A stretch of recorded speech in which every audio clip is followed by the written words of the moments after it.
여러분 안녕하세요. 오늘도 우리 주 예수 그리스도의 은혜와 평강이 이 시간 하나님 앞에 나와 예배하는 우리 교우들과 교우들의 가정에 함께 하시길 바랍니다. 이제 우리 함께 예배하는 교우들 가족들과 함께 주님의 평화가 함께 하시길 바랍니다. 이렇게 한 번씩 인사 나누시겠습니다. 주님의 평화가 함께 하시길 바랍니다. 여러분은 혹시 학교 다니실 때 시험 좋아하셨습니까? 네. 이렇게 좋아하셨다고 이렇게 하시는 분들도 계시네요. 여러분 어떤 학생들이 시험을 좋아했을까요? 네, 공부를 잘하거나 아니면 완전히 자유롭거나 뭐 이제 그런 학생들이겠죠. 예, 주로 공부를 잘하는 학생들은 시험을 좋아했을 가능성이 높습니다. 하지만 저와 같은 학생들은 시험을 좋아하지 않았습니다. 시험은 우리를 긴장하게 만들고 또 준비하고 마칠 때까지 고통스러운 과정을 통과해야 하기 때문입니다. 한 번은 EBS에서 시험을 주제로 한 다큐를 방송한 적이 있습니다. 다양한 국가의 학생들이 나와서 시험이란 무엇인가에 대한 질문에 답하는 장면이 나왔었거든요. 그러니까 나름대로 자기가 생각하는 시험의 정의에 대해서 이야기를 하는데 아마 프랑스 학생이었던 것 같습니다. 시험은 거울 앞에 서는 거죠 라고 답을 하더라고요. 여러분, 그처럼 시험은 내가 아는 것과 모르는 것을 드러내고 또 나의 실력과 위치를 발견하게 해줍니다. 그런 의미에서 정직하게 거울 앞에 선다라고 하는 의미가 참 정확한 표현이다, 맞는 표현이다 라고 할 수 있습니다. 그런데 우리 신앙에도 시험이 있습니다. 그게 유혹으로서의 시험이 있고 또 연단과 훈련으로서의 시험이 있는데요, 우리는 이러한 시험을 통해서 우리 안에 있는 믿음의 실체를 확인하게 됩니다. 평소에는 알 수 없었던 우리 영혼의 밑바닥에 무엇이 있었는지를 드러나게 해서 내가 진정 무엇을 사랑하는 사람인지, 또 내가 무엇을 의지하며 신앙생활을 해온 성도인지를 확인하게 해줍니다. 하지만 이러한 유익에도 불구하고 우리는 스스로 시험을 택하지는 않습니다. 그 과정이 너무나 아프고 고통스럽기 때문입니다. 그래서 시험은 누구에게나 피할 수 있으면 피하고 싶은 것이죠. 그래서 여러분, 시험에는요 항상 출제자가 있습니다. 우리를 시험으로 이끌고 시험의 자리로 불러주시는 분이 계시고, 우리는 그 출제자의 의도와 목적을 알아야 시험을 성공적으로 통과하게 됩니다.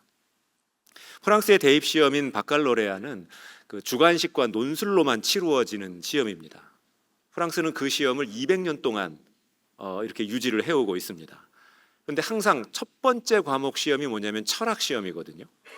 그러니까 이제 전국에서 모든 시험생들이 철학의 주제를 가지고 이제 논술로 시험을 치고 그 답안지를 제출을 하는 겁니다. 그럼 여러분, 그 답안지를 도대체 누가 어떻게 채점하는 걸까요? 이 프랑스의 대입 시험을 치르는데 보통 1억 유로 정도가 들어간다고 합니다.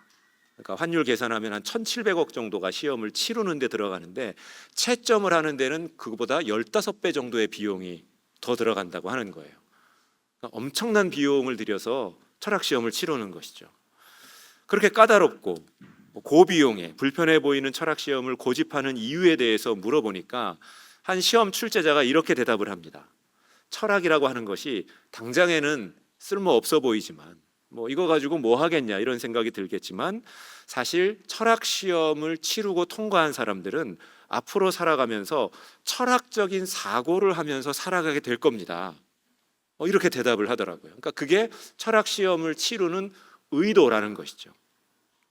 여러분, 시험은 우리가 배운 것, 아는 것을 실제의 삶으로 이어주고 연결시켜 줍니다. 그처럼 믿음의 시험을 치르고 믿음의 시험을 통과한 성도들 역시 우리가 살아갈 때에 하나님이 원하시는 방식으로 세상을 바라보고 판단하고 선택하게 될 것입니다. 오늘 본문에서 우리가 만나는 아브라함도 정말 고통스러운 하나님의 시험을 통과합니다. 이 시험의 내용에 대해서는 우리가 너무나도 잘 알고 있습니다. 100세에 얻은 아들을, 그 약속의 아들을 제물로 드리라는 하나님의 이해할 수 없는 요구를 받았기 때문입니다. 성경에 나오는 아들을 신우에게 바치는 풍습은 당시 고대 근동 지방의 종교에서는 종종 발견되는 모습이기도 합니다. 그러니까 제물을 드려서 신의 노여움을 가라앉힌다거나, 내가 가지고 있는 것 중에서 가장 귀한 것을 드려서 더 좋은 것, 더 귀한 것, 더 많은 것을 받으려고 하는 기복적인 종교관이 만들어낸 그 고대의 어떤 하나의 풍습이라고 볼 수가 있습니다. 그래서 아브라함도 어쩌면 하나님의 이러한 요구를 받았을 때 이렇게 생각했을 수도 있습니다. 아, 내가 믿는 여호와 하나님도 이 다른 신들과 크게 다를 바가 없구나. 모든 신들이 그런 걸 요구하는 것처럼 여호와 하나님도 아들을 원하시는구나. 역시 신들은 다 거기서 거긴 것 같아. 이렇게 생각했을 수도 있습니다. 사실 하나님께서 아들을 요구하시는 이유를 설명하는 것은 어려운 문제를 떠나서 저는 불가능하다라고 생각을 합니다. 왜냐하면 그 의도가 베일에 가려져 있기 때문이죠. 하지만 아브라함은 이 의도를 알 수 없는 시험을 통해서 당시의 신들과는 전혀 다른 하나님의 모습과 하나님의 성품을 발견하게 됩니다. 오늘 저와 여러분도 아브라함이 시험을 맞이하고 통과하는 모습을 바라보면서 우리 하나님에 대해서 좀 더 깊이 알아가는 은혜를 누리실 수 있기를 바랍니다. 오늘 본문의 말씀은 하나님이 아브라함을 시험하신다라고 아주 분명하게 밝히면서 이야기가 시작이 됩니다. 본문 창세기 22장 1절 말씀입니다. 그 일 후에 하나님이 아브라함을 시험하시려고 그를 부르시되 아브라함아 하시니 그가 이르되 내가 여기 있나이다. 여기에서 시험에 해당되는 히브리어 단어가 있습니다. 나사라고 하는 단어가 있는데요, 이 단어에는 깃발이라고 하는 어원이 있다고 합니다. 모든 시험에는 출제 의도가 있지 않겠습니까? 근데 여러분, 깃발이라고 하는 것은 왜 만드는 겁니까? 감추려고, 이렇게 낮은 데 두려고 만드는 것이 아니라 깃발은 높이 들기 위해서 만드는 거잖아요. 이처럼 하나님의 시험도 감추어진 무언가를 드러내고 입증하기 위해서 그러한 목적으로 시험이 치루어진다라고 우리가 생각할 수 있습니다. 그렇다면 하나님은 이 시험을 통해서 무엇을 드러내려 하실까요? 그것은 하나님의 시험이 치루어지는 시기를 통해서 우리가 짐작해 볼 수 있습니다. 구약 성경을 보면 이 시험이라고 하는 단어가 사용된 곳들이 있습니다. 먼저 출애굽기 15장을 보면 하나님께서 이스라엘 백성들을 시험하시는 장면이 등장하는데요, 광야 생활을 시작하자마자, 광야에 들어가자마자 백성들이 물을 얻지 못해서 불평을 합니다. 근데 그때 그 장면을 성경이 이렇게 기록합니다. 출애굽기 15장 25절 말씀입니다. 거기서 여호와께서 그들을 위하여 법도와 율례를 정하시고 그들을 시험하실세. 거기서 그들을 시험하셨다라고 말씀하십니다. 그런데 이 시기는 이스라엘 백성들이 홍해를 건넌 직후에 이러한 일이 벌어집니다. 그러니까 큰 물을 건넌 이후에, 큰 물에 대한 시험을 통과한 이후에 자신이 마실 수 있는 정말 한 모금의 물, 이 작은 물의 시험에 들어가게 되는 것이죠. 그리고 구약 성경을 보게 되면 그 욥기의 주인공인 욥도 이유를 알 수 없는 시험을 어느 날 갑자기 맞이하게 됩니다. 욥기에는 시험이라고 하는 표현 대신 연단이라고 하는 표현이 자주 등장을 하는데, 여러분, 욥의 이야기 우리가 잘 알고 있지 않습니까? 부족함 없고 풍요로운 삶을 이어가다가 정말 이유를 알 수 없이 어느 날 갑자기 시험이 그를 찾아옵니다. 욥기의 시작 부분을 보게 되면 사단이 하나님께 찾아와서 욥에 대한 시험을 요청을 하죠. 근데 뭐라고 요청을 하냐면, 하나님, 욥이라고 하는 사람이 무엇 때문에 하나님을 사랑하는지를 한번 확인해 봅시다라고 이야기를 합니다. 그러니까 결국 그 안에 있는, 그 사람의 안에 있는 것을 한번 끄집어내보자는 의도에서 시험이 시작된다는 것이죠. 오늘 아브라함 역시 오랫동안 기다려온 아들이 태어나는 기적과도 같은 은혜를 경험한 후에 시험을 겪게 됩니다. 그리고 이제 구약성경 신명기에 가게 되면 그 이스라엘 백성들이 광야에서 시험받았던 내용들이 다시 반복적으로 등장을 합니다. 그러니까 그때의 일을 하나님께서 이제 리뷰하게 해주시는데요, 그런데 신명기에서는 주로 종교 혼합주의를 경계하는 장면에서 하나님께서 그 시험에 대한 이야기를 떠올리게 하십니다. 그러니까 이스라엘이 하나님만 섬길 것인지 아니면 이방신 다른 신들도 함께 섬길 것인지를 확인하기 위해서 하나님께서 그들에게 시험이라고 하는 이야기를 다시 들려주십니다. 여러분, 이처럼 시험은 은혜를 받기 위한 조건이나 구원을 위한 통과 의례가 아니었습니다. 시험을 통과한 성도들에게 상으로 은혜와 복을 주신다거나, 반대로 시험을 통과하지 못한 성도들은 구원과 은혜에서 탈락하거나 제외되는 것이 아니었습니다. 시험은 우리가 믿는다고 말하지만 실제로 우리 안에 있는 것이 무엇인지, 우리가 정말 하나님 한 분으로 만족하며 살 수 있는 성도인지를 드러내시려고 오히려 믿음이 있고 은혜를 경험한 성도들을 이유 없이 때로는 시험대에 세우신다는 것을 우리가 알게 됩니다. 그래서 이 종교개혁을 했던 루터가 이런 이야기를 남깁니다. 시험이 없는 것이야말로 모든 성도들에게 있어서는 가장 큰 시험이 될 것이다 라고 이야기를 하죠. 그 시험의 방법은 가장 소중하고 사랑하는 것을 잠시 가져가시는 방법으로 나타났습니다. 여러분, 사실 우리가 아이들 키울 때 아주 좋지 않은 양육 태도 중에 하나가 뭐냐면 아이한테 뭘 줬다가 바로 뺏는 겁니다. 그렇죠. 정책의 일관성이 없는 그런 부모가 되는 거죠. 근데 오늘 하나님의 모습이 여러분 그래 보입니다. 25년을 아브라함이 기다렸잖아요. 사실 시험이라는 온갖 종목의 시험은 다 통과한 사람입니다. 그렇게 해서 얻은 아들인데 그 아들을 데려가시려고 합니다. 물론 실제로 데려가시지는 않았죠. 제가 어렸을 때 그 어머니께서 이제 부엌에서 쓰시는 그 칼이 너무 오래돼서 이제 칼을 하나 새로 사오셨어요. 그런데 아버지가 저녁에 집에 오셔서 그 칼이 바뀐 걸 보시고 그 칼을 가지고 바깥으로 나가셔가지고요, 칼 끝을 부러뜨리시고 그 돌에다가 그 칼 끝을 좀 그래도 부드럽게 갈아서 이렇게 어머니에게 주시면서 이렇게 써라. 제가 아주 어렸을 때인데 그때 그 기억이 납니다. 여러분, 내가 사랑하고 내가 소중하게 여기는 것들 안에는 항상 하나님보다 더 사랑하고 그 존재를 더 높은 자리에 올려놓을 위험성이 숨겨져 있습니다. 저는 여기에서 자유로울 수 있는 사람은 없다라고 생각합니다. 아브라함도 그랬을 겁니다.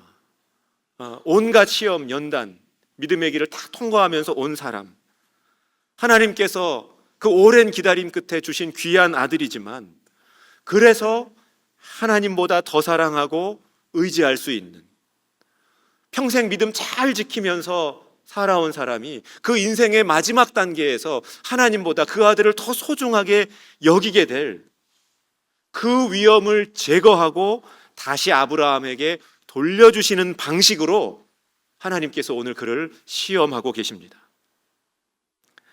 그렇다면 여러분, 오늘 우리에게는 어떤 이삭이 있을까요? 우리의 이삭은 누구일까요? 그와 같은 존재는 무엇이겠습니까? 하나님께서 거두어 가시려고 할 때 하나님, 내가 다른 건 다 드릴 수 있습니다. 하나님, 내가 정말 다 내어드릴 수 있지만 하나님, 이것만큼은 안 됩니다. 그렇게 끝까지 내어드릴 수 없는 것이 바로 오늘 우리의 이삭일 수 있습니다.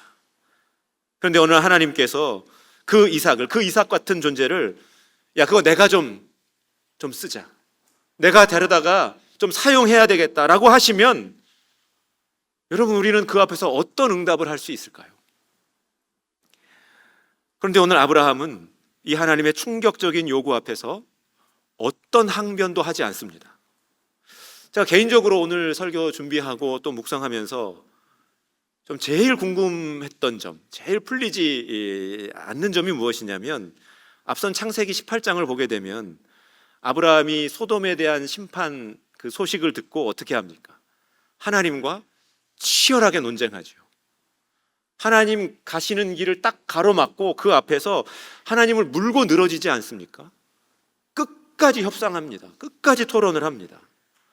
그런데 그렇게 말을 잘했던 아브라함이 정작 자신의 아들을 요구하시는 하나님 앞에서는 그 어떠한 질문도, 그 어떠한 논쟁도 하지 않습니다. 대신 오늘 성경을 보게 되면 아브라함이 하나님을 향해서 응답하는 표현이 딱 이렇게만 나옵니다. 내가 여기 있나이다 라고만 답을 합니다. 오늘 우리가 읽은 본문 안에서 이 표현이 2번 반복이 되거든요. 우리가 아까 읽었던 것처럼 처음에 하나님께서 부르실 때 하나님 제가 여기 있습니다 라고 대답을 하고, 또 뒤로 가서 11절을 보게 되면 여호와의 사자가 아브라함을 부를 때도 제가 여기 있나이다, 똑같이 이 대답만 2번 할 뿐입니다. 제가 여기 있습니다, 매우 소극적으로 들립니다. 그렇지 않습니까? 하나님 제가 하겠습니다, 제가 따르겠습니다, 하나님 저에게 맡겨주십시오, 이런 구체적이고 적극적인 답이 아니었습니다. 아니, 생각해보면 그도 그럴 것이 아들을 달라는 말씀에 어떻게 응답하고 어떻게 따르겠다고 말할 수 있습니까?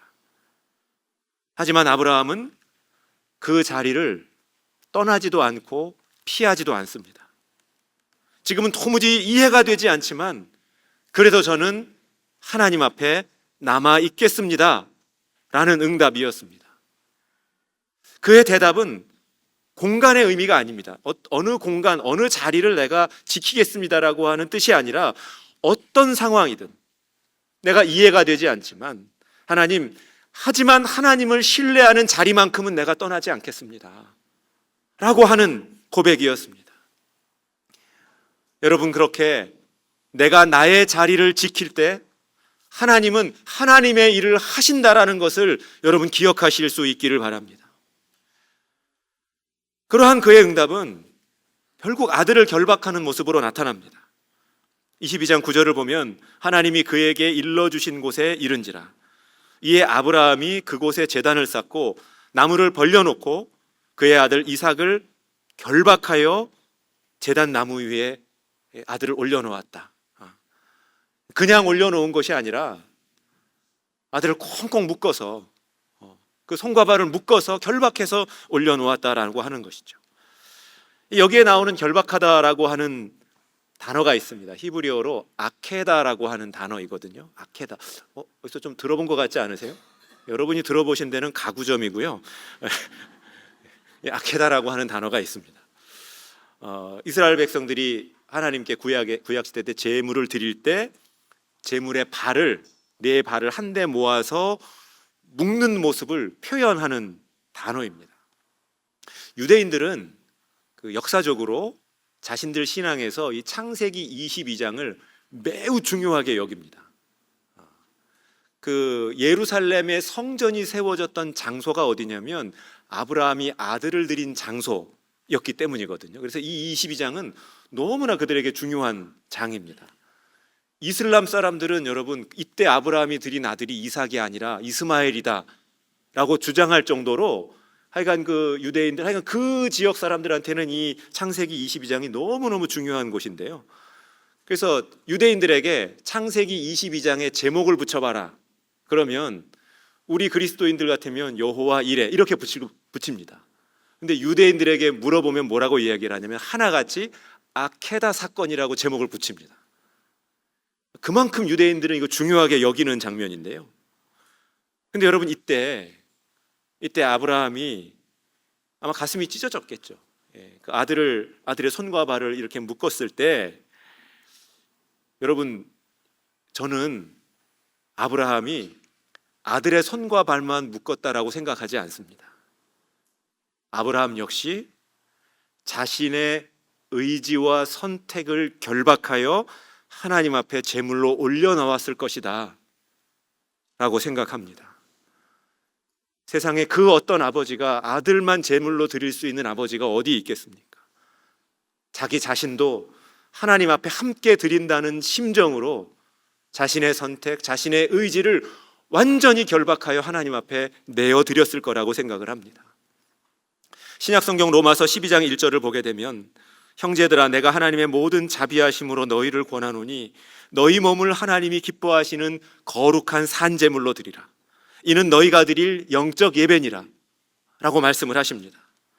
이 말씀처럼 우리가 우리의 몸을 하나님께 산제물로 드린다라고 하는 것은 우리의 생각과 의지와 행동을 내 뜻이 아니라 하나님의 뜻에 맞추어 나간다라고 하는 의미인데, 여러분, 이를 위해서는 우리도 반드시 아브라함처럼 나의 생각, 나의 의지, 선택을 결박하여 하나님 앞에 내어드려야 할 것입니다.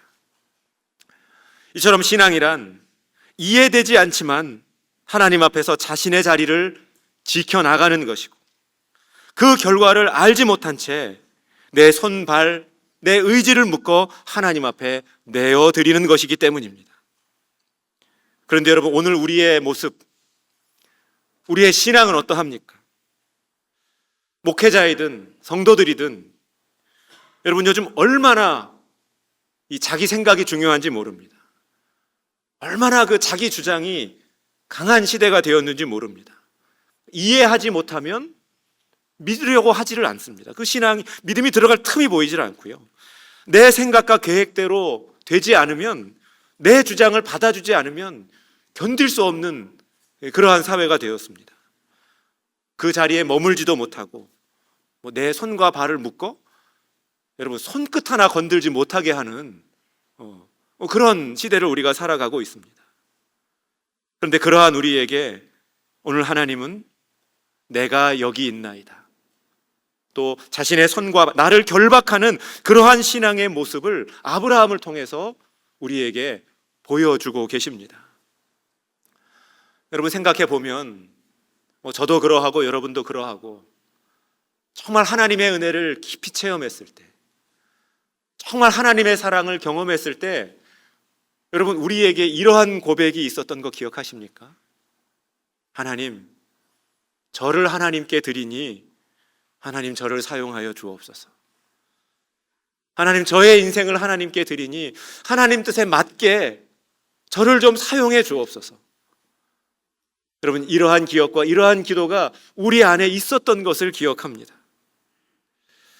여러분, 우리가 시험을 만날 때, 또 이유를 알 수 없는 이 연단을 통과할 때, 그 시험과 연단이 우리를 그렇게 순수하고 겸손했던 그 신앙의 자리로 되돌려 주시기를 간절히 바라고 소원합니다. 결국 오늘 말씀은 시험으로 시작하지만 하나님의 준비로 끝을 맺습니다. 하나님께서 아브라함을 멈추게 하시고 시험이 끝났음을 선언하십니다. 이 화가 렘브란트가 이 창세기 22장을 그린 그림이 있습니다. 그 그림을 보면 오늘 이제 본문에 기록된 이야기로는 천사가, 하나님의 사자가 나타나서 그 이야기를 하죠. 아브라함아 멈춰라, 이렇게 이야기를 하는데, 그 렘브란트의 그림에는 물론 작가의 상상력이 들어가 있지만 그 천사가 한쪽 손으로 이 아브라함의 팔을 아주 강하게 붙들고 있습니다. 손대지 못하게 딱 붙잡고 한쪽 손으로 멈춰라 하는 의미로 이렇게 손을 딱 들고 있어요. 만약에 아브라함이 힘을 주면 이 손으로 이렇게 딱 이렇게 이제 그런 자세를 취하고 있습니다. 그리고 그 옆에 보면 아브라함과 이삭을 위해 하나님께서 준비해 놓으신 제물 순양을 이제 아브라함이 이제 발견하게 되죠. 하나님이 이삭을 대신할 제물을 미리 준비해 놓으셨던 겁니다.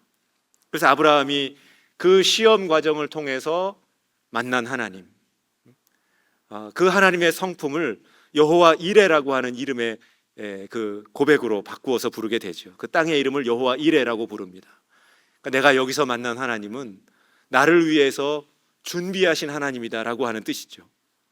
그런데 이 이레라고 하는 단어는 단순히 준비한다라고 하는 것보다 훨씬 더 여러 가지 뜻을 가지고 있는 단어입니다. 그 찾아보면 이게 이제 본다, 살핀다라고 하는 어원을 가지고 있거든요.